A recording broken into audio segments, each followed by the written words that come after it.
बिस्मिल्लाहिर्रहमानिर्रहीम।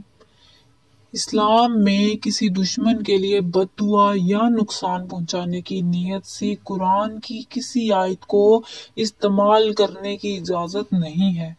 कुरान मजीद हदायत, रहमत और अमन का पैगाम है और इसे सिर्फ जायज़ और नेक मकासद के लिए इस्तेमाल करना चाहिए।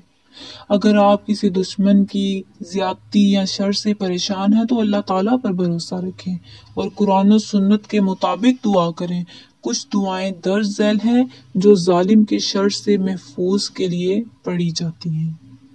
उन दुआओं में से पहली दुआ ये है, हर किस्म के जुल्म और दुश्मनों के शर से निजात के लिए ये दुआ पढ़ी जाती है, हस्बुनल्लाह व निअमल वकील।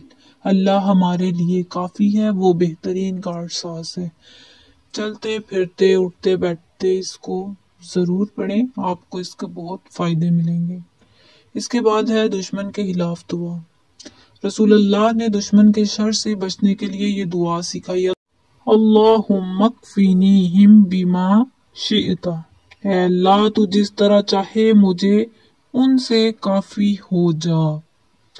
इसके बाद है अल्लाह ताला से इंसाफ और हदायत की दुआ। दुश्मन के लिए हदायत और इस्लाह की दुआ करें क्योंकि हदायत देना अल्लाह के हाथ में है।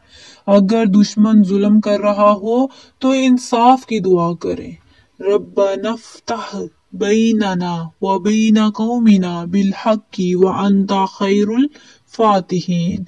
ए हमारे रब, हमारे और हमारी कौम के दरमियान हक के साथ फैसला फरमा दे और तू बेहतरीन फैसला करने वाला है। अल्लाह ताला से दुआ करें कि वो आपकी मुश्किलात को आसान करे और दुश्मन के शर से महफूज रखे। हमेशा सब्र और तकवा इख्तियार करें क्योंकि अल्लाह सब्र करने वालों के साथ है। ये दुआ को आप कुछ दिन इसका मामूल बना लें, आपको बहुत ज़्यादा फ़ायदे मिलेंगे। उम्मीद करती हूँ वीडियो पसंद आई हो तो हमारे चैनल को सब्सक्राइब करें, बेल आइकन को प्रेस करें ताकि हर न्यू आने वाली वीडियो का नोटिफिकेशन आपको मिल सके और वीडियो को ज़रूर लाइक करते जाएं।